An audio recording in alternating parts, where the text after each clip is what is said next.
Shout out to Cinema. Center light. I met some of the greatest people. I mean, I'm talking about work-wise. I was friends. I'm gonna just tell you all. I can say it now. I'm removed about 11 years. They didn't want to hire me again though at some point.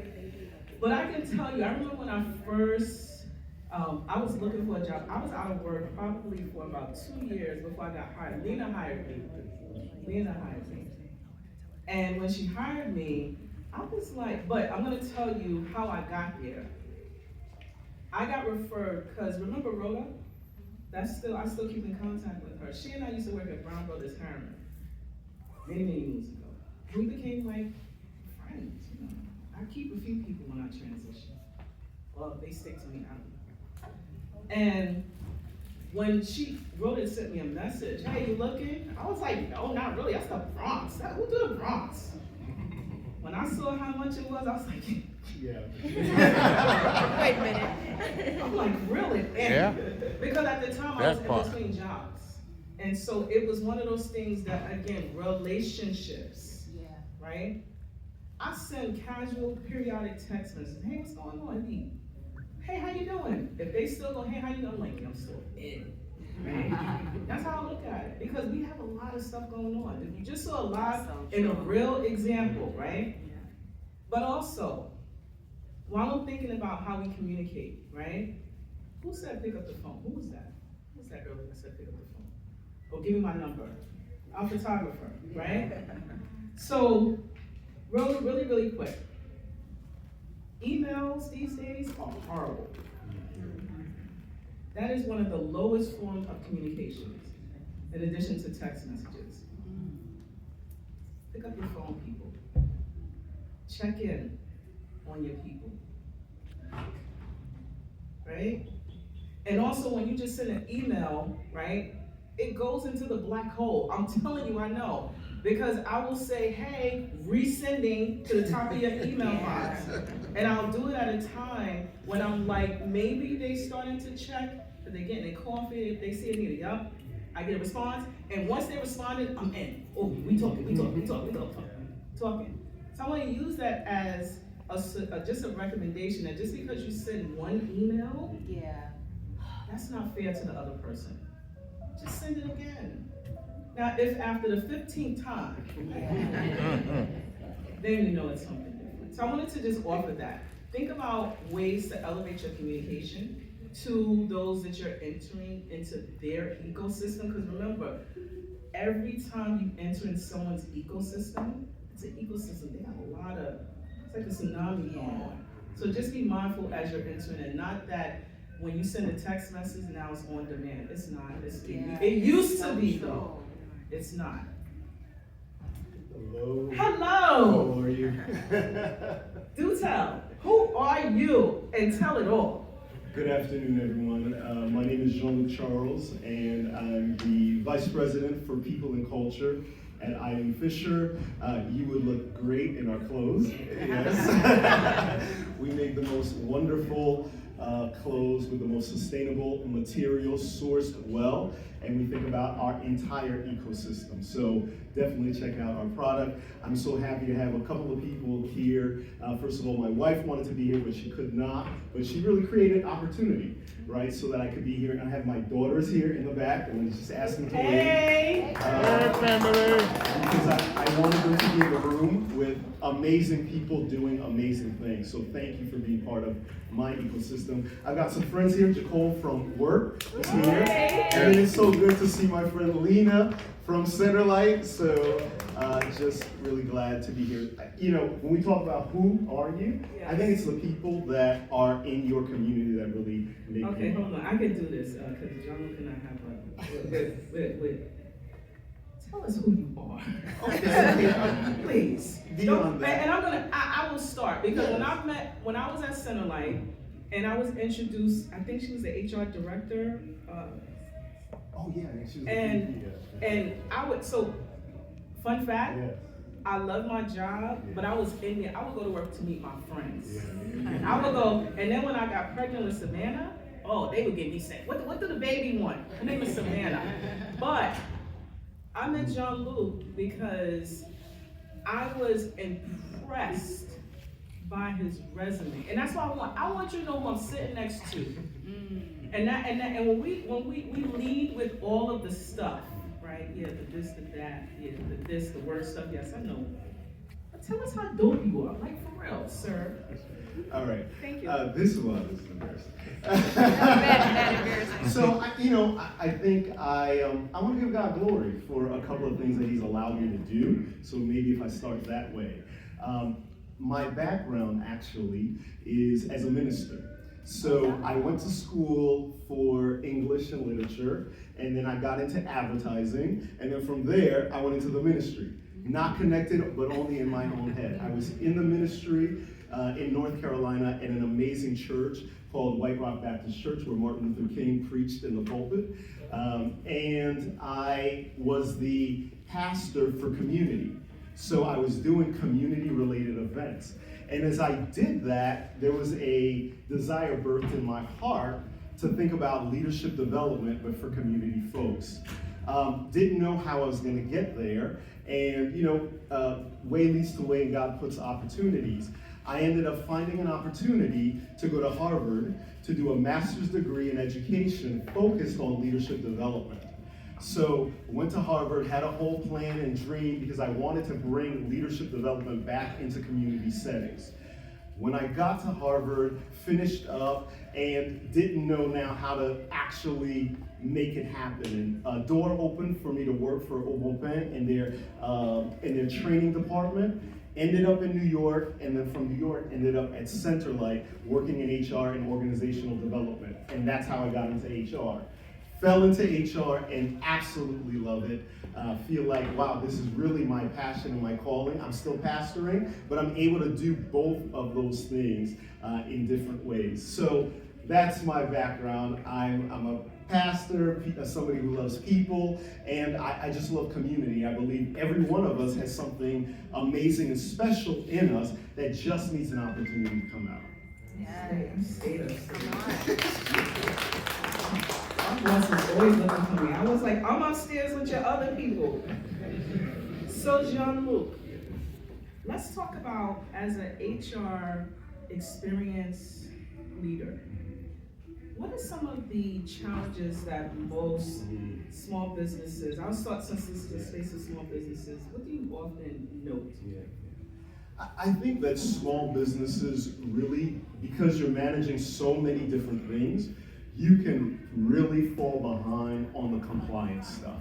You think, we're really small, it's just me, that person, right? I can call them this or call them that, who's gonna find out? But actually that's where you can end up losing a lot of time and a lot of money because you're not keeping up on those very, very basic things that I believe David shared with us about, right? Classification of a worker. Is somebody a contractor or are they an employee? Or when you have an employee, are they exempt, salaried, and not subject to overtime? Or are they non-exempt and you need to follow the wage laws? There's also a lot on paperwork, having things on paper versus just verbally. Right? From a small owner, you exude a certain vibe and people relate to that, but you need to document it. You need to write your job descriptions, you need to write your policies, and there are tools now, AI and others, that will do all of that for you plus. So documenting everything, having your compliance, having your infrastructure in place, knowing when it's time to go from one, solo proprietor to actually bringing on your first employee. Which leads to my next question. The systems. Yes, so I think before you're ready to have your first employee, you need to ask yourself, first of all, a couple of things need to be in place. You need to have enough financing, right? You need to be stable enough in your business, have those contracts. They're gonna be long-term and not just spikes economic spikes, because once you bring somebody on board, they're making a commitment to you. They're saying no to certain other opportunities, and you have at least a moral obligation, but you also have some legal obligations to them. And so making sure that you have 6 to 8 months of payroll ready for that person, you've got some stability, but also, are there opportunities there? Do you actually need an employee versus needing maybe just somebody to outsource, a contractor for the work? So understanding that. Once you understand it, you really want to be thinking strategically about what kind of employment do you want to have. So there are structures, there are systems. You need to have your legal stuff in place. You need to have your compliance stuff in place. You need to have your payroll stuff in place. Those are going to be your basics at the, say, 0 to 1 or 2 employees up to 5. Once you get past 5, then you can bring their HR consultancies called PEOs, or professional employer organizations, that will actually do a lot of the rest for you to get you up to that 35, 40, almost 50 threshold. Once you're hitting 50, now you are subject to some big laws. FMLA, there's some sort of bigger things that you need to be thinking about. So, but it's the mindset that's the most important. Which I want to lead in, right? So when we talk about mindset from the perspective of just starting your business, just start. You're just starting, you're dreaming, you're going, hey, I want to do this, or I want to make chocolate ice cream with pistachios in it. I want to talk about mindset and also combining that with culture, right? Because when we are building our businesses, one of the things that I think about with my old spot was those people, that group. I don't know. Well, I do know who's doing the hiring, right? Y'all got me in there. But it was nothing like I really liked the people. It wasn't the work. I liked the people. So let's talk about, how do you, as just starting up, thinking about the type of culture and what type of mindset should you develop? Not to have, but develop, because mindset is, you can develop it. So, as I said, I started out in organizational development and coaching. So what that is about is really taking the time to really think about, what is your big why? Why am I doing this? Why is this important to me? And then what kind of partnerships, what are the kinds of people that I want to bring along with me? Our experience in this room is a little bit about culture, right? Anita created a kind of culture around grace, a kind of culture around connecting and taking risks, right? She put the mic in front of you, you gotta stand up, you gotta say something, right? Taking risks. And so you want to think about, what kind of culture do you want to develop that's going to advance your big why, your reason for existing, and what you want to do. Because the service itself is not the why. Yeah. It's not the why. There's got to be something bigger, and you need to take the time, whether it's with yourself, whether it's with a coach, whether it's some external resource that you use, to really understand your big why. Once you have that, you can begin to dream and then reflect strategically. So the dream comes first, but then you need to have the discipline of reflecting strategically. Because before you hire your first employee, you need to have some systems in place. You need to have some structure in place, and you need to know what are going to be your inflection points in order to get there. Or do like I did. Yeah. Just do it.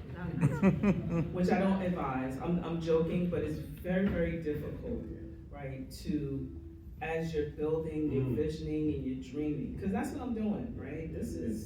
I dreamed of this room. Even though I cried this morning on the way in, right? I dreamed of it. And every year, from that little piece of paper, it was a dream, right? And thankfully, my reputation, and I always bank on this little reputation, goodness, that I am able to maintain and make phone calls in a time of need. So when you talk about building relationships and culture, is it a competitive advantage for a small business to really do a deep dive into that? So culture eats strategy for breakfast every single day, right? Culture is everything. Culture will get you from 0 to 1,000 in no time. Because what culture does is it just opens people up. There is something special about human beings, and in the right moment, in the right cadence, in the right vibe, in the right environment, something magical happens that will never be reproduced by AI. It can't be copied, right? You can have the words on a piece of paper or in the hallway, but it's the experience at the workplace that you remember. So, when I think about having met you, Anita, and just walking around the conversations we had, all of that was something that you were already building even before you started the business. So you already had the culture piece already locked in. It just was a matter of creating infrastructure to manifest that culture. So if you haven't had that conversation with yourself to really know, hey, why am I doing this? Why is this so important to me? Because there are going to be some days of crying. But if you haven't had that, I actually would encourage you to take some time to do that, to really understand your big why. I was never at my desk. As soon as he socialized, I'm telling you, I was always upstairs in HR, right? Yes. Like I worked there. Yes, I did. So I wanted to do like a different, kind of like a common answer. Yeah. What does, from your lens, a business growing responsibly and including all the systems, what does that look like from your lens? Yeah. There are a couple of different basic, I would say, buckets, right? So there's your legal and compliance bucket, right? You need to, of course, and I'll just rattle a couple of these off. You got to have your employer identification number, which allows you to actually pay people and have a real relationship with the IRS. You need to, of course, to be thinking about how you're classifying your workers. A contractor, is the person an employee? You need to be ready with your key forms, your I-9, your W-4. So just your legal and compliance landscape to allow you, first of all, to be responsible. Then you need to have your systems in place to be able to do things like payroll, right? People are not going to work for thank you very much. Right? They may love you, but they want their paycheck. So you need to have a system that allows you to do that consistently, and so that you can set it and forget it. And then you need the third leg is your policy, right? And that's where the culture gets translated from an idea into a regularity, from an event into actually something that's steady and that's equitable across the whole. When we talk about diversity, equity, inclusion, and it connects with that, we're really talking about creating a system where your culture is released, where value is experienced and is produced by every person. And that happens because it's planned for, and it's structured, and it's built in. That's where policy is a secret weapon.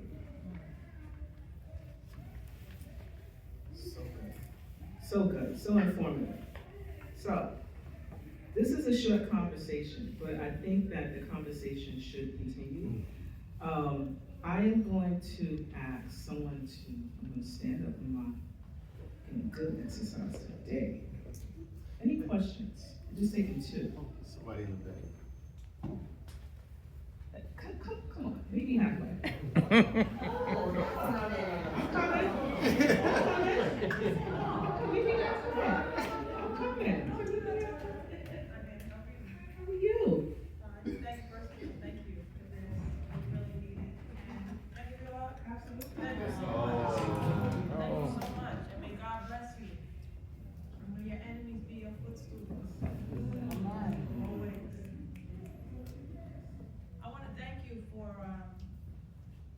I want to thank you. I'm Dr. Swami Gentles. How are you, everybody? One of the challenges that we have, we're not small businesses because to us, a lot of our challenges are insurmountable sometimes. So we're not. I always tell my patients, I always tell everyone, you're not small. You're not small at all. You're where you are. Yes. Right? I had an issue with my taxes about 3, 4 years. It was ongoing 4 years ago, and it was rough because when I first started, I didn't do all the compliance stuff, right? Because I was too busy doing all the work. Yes. And I met with a CPA, very credentialed, Harvard, this, that, and I was in a position, and the business was in a position, even though it wasn't compliant and did all this stuff, I was able to pay her. And what ended up happening, I told her, you know, very matter-of-factly, listen, this is a mess. This is a real mess, and I need you to understand that. What happened in our initial consultation was kind of what happens a lot, which is, she said, you should have done this, and you should have done that, and you should have done this, and you should have been this, and you should have done that. Yes, sweetie, but I didn't, so that's why. Right. There you go. That's why you're hired. Praise be. Yeah. That's why, you know,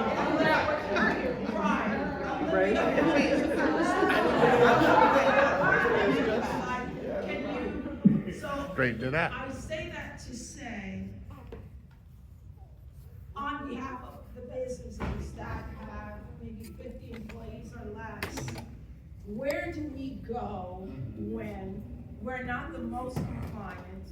We've got a successful model. We don't have time to do the paperwork. We need an agency to do that paperwork. Like, we need someone to hire. So, you know, if you have an estate attorney, they do the paperwork, you pay them. Or just an entity or the conversation, including the piece where you're not compliant. Not so much what we should be, but what we are, so that we can then troubleshoot and then piece by piece become compliant, but still successful, still have a payroll, may have a ton of employees and not have those employees supposedly on the books, but are able to make payroll every single week. Where we need those conversations, because sometimes when we sit and we're in that situation and we hear the conversations of perfection, we now feel like we're not included. And then it's kind of like, well, maybe I shouldn't be here. And so that's it. Thank you. Amen. That's I get that all the the time. reality is most of us don't do it perfectly, right? We kind of stumble into it. I think there are probably two primary resources. One is just a really good lawyer. And you know, that's costly, but a good lawyer, you've got the lawyer-client privilege, so you can tell them the real truth, right? And then they can advise you. Now that's going to be costly, but they can advise you. The second is you can hire an HR consultant that specifically does that. That will work with giving you the sense of the universe, like the things that I'm talking about now. There's some basic sort of building blocks that you need to be aware of and have in place. So I would say those two pieces, maybe starting with a lawyer depending on what the situation is, because they can guide you, and part of their training is not necessarily to be the subject matter expert, because the HR person won't necessarily be the subject matter expert, but they'll tell you this is the lay of the land. This is the expert that you need. This is what you need at this level, at this structure, and to undo whatever situation you need to undo to get yourself in the right place. Before, I have a few questions about, you're a doctor? I am. So, I'm a psychologist and a naturopath. But before I went back to school, I did everything not smooth.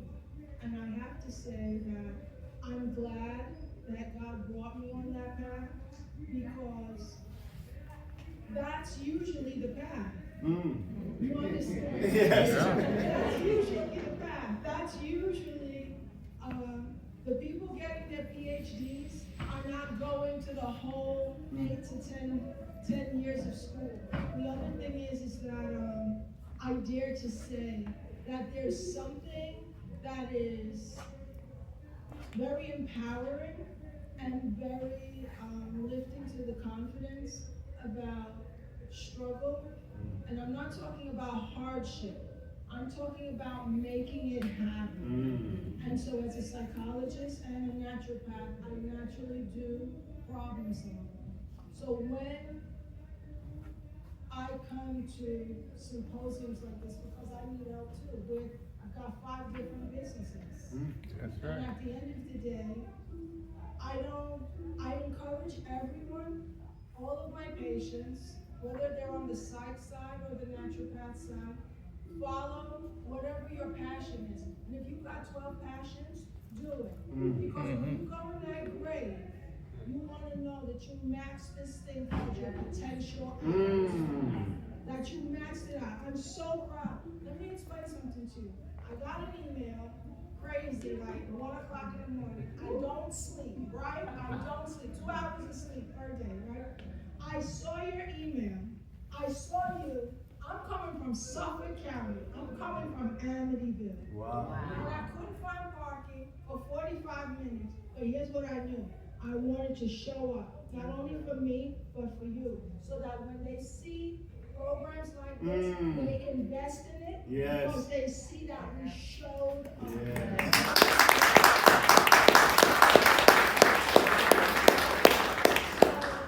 I want to let you know, on behalf of me, my patients, my crew, everyone that comes in contact with me, I am so proud of you. I am so proud of you.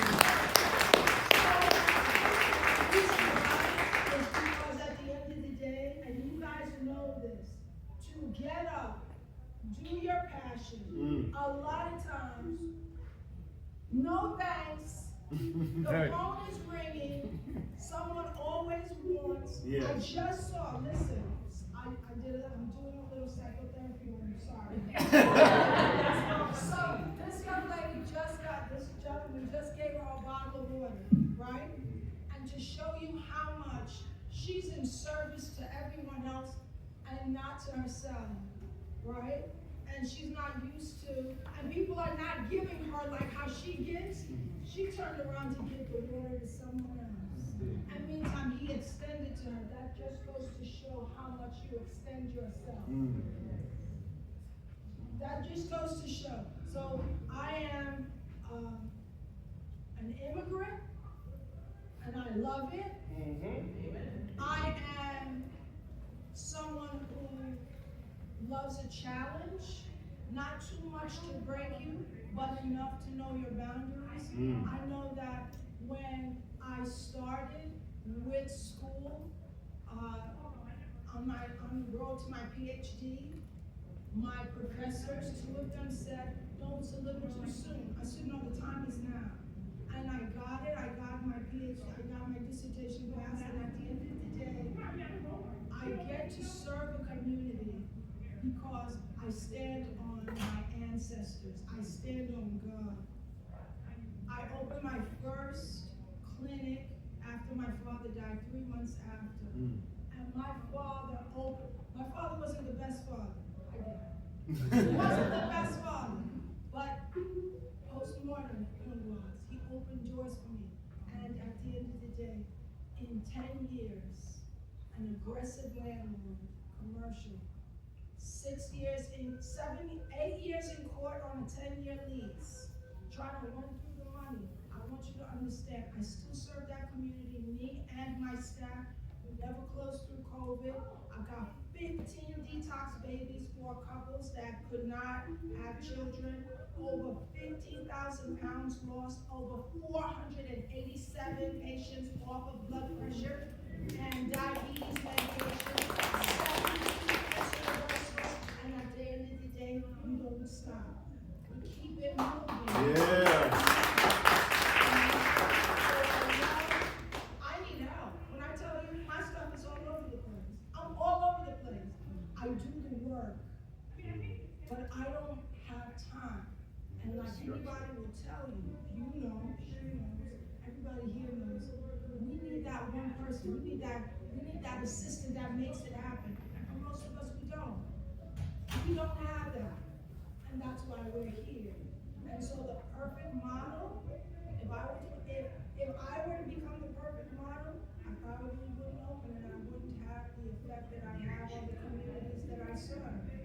So what I'm here to do, I'm here to become compliant. A Columbia grad, I'm not compliant, but I do the work. So just show me where to go. And that's the conversation that I need that conversation. How do I get to where I need to get to so that on paper I'm good, I can get certified, and I can do what I need to do. And I'm so proud of you. And I want to thank you so much. Thank you, all of you. Thank you. Thank you. Every day is not a rosy day. I don't want you to sit there and stress about stress. If I told you that life is perfect, you look at me like I'm stupid. So tell me why, when life's not perfect, you collapse. You don't do that. It's God testing you. And the next best thing, there you go. Thank you. I'm gonna turn it over to you because I need a moment. I appreciate that. You know, sometimes it just needs. Oh, she needs to ask a question. You need to ask a Oh, question. she's a question. All right. Perfect.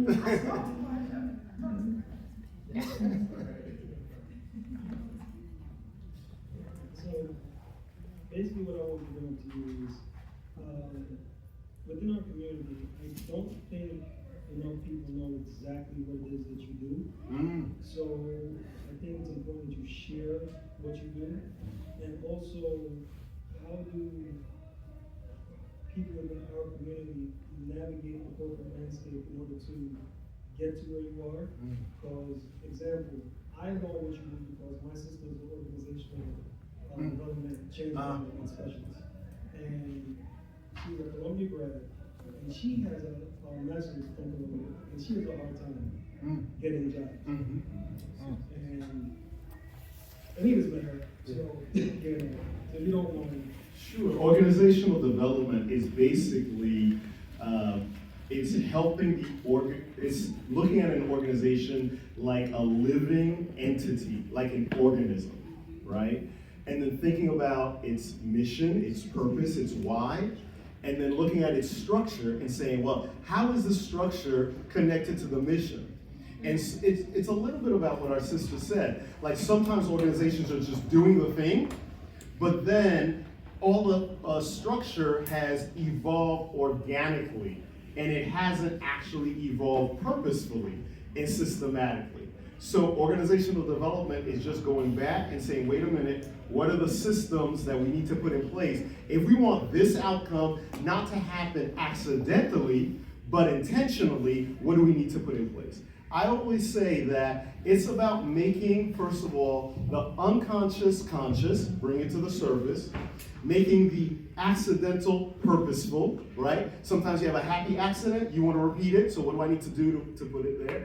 And then how do I make the tough values decisions when I have some competing commitments? So just like individuals, organizations can get stuck. So you can say something in your values, but the actual lived experience of the people on the ground is completely different, and organizational development helps to surface that. And on that note, thank you, Jean. I appreciate this. So I'm going to call up our final discussion, Benny, Akil, and JR. Yay!